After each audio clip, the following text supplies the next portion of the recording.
All right, we're ready to talk about topic 11.5, and I'm also going to throw in 11.6. Okay, 11.5 is multiplying integers, 11.6 is dividing integers. But bottom line, if you know the rules for multiplying, they're the exact same rules as they are for dividing. So really, I can lump them together. Let's go ahead. Oh, no, this is from my last video. All right, so let's start with multiplying. All right, so 3 times 2, well, you should know how to do that. It's 6, okay? In this case, I've got a positive times a positive equals a positive, okay? That's what you've been doing since probably 3rd grade. All right, so with multiplying and dividing integers, okay, there are 2 rules to remember, okay? And if you can remember these 2 rules, you can multiply and divide any positive or negative integer that comes your way, as long as you know how to multiply or divide. All right, so the first rule is if they have the same sign, the answer is going to be positive, okay? So in this case, they're both positive. Positive times a positive equals a positive, okay? If they have the same sign.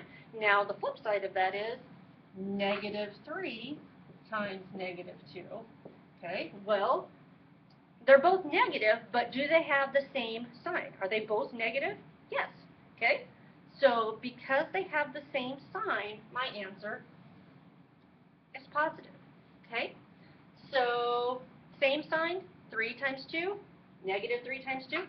As long as they're the same sign that you're multiplying, your answer will be positive. Okay, that's rule number 1. Okay, rule number 2, well, if they have different signs, okay, so that means if one is a positive and the other is a negative. We've got a positive, we've got a negative. Those are 2 different signs.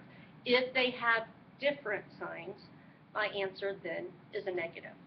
Okay, -6. Okay, -3 times 2, still -6. Okay, so same signs equals a positive number. 2 different signs equals a negative. Okay, so we did this with multiplication, but it's the exact same rules for division.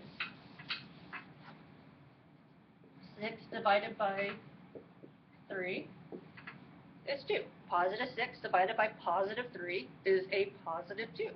Well, it's the same thing. -6 divided by -3, okay? And negative divided by negative, doesn't matter that they're both negatives. What matters is that they are the same sign, equals a positive, okay? Same signs equals a positive. Same signs equals a positive, okay? Now,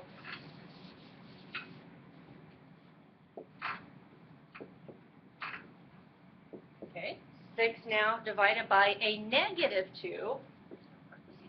So 6 divided by a -2, okay, positive, negative, 2 different signs. 2 different signs, my answer must be negative. Okay, -6 divided by 2, a negative divided by a positive, 2 different signs, my answer must be negative. Okay, so bottom line, in 11.5 and 11.6, if you just use those 2 rules, if they're both the same sign, my answer is positive. If they're 2 different signs, your answer will be negative. Beyond that, it's just multiplying and dividing like you've been taught since 3rd grade. All right, good luck with those 2 sections.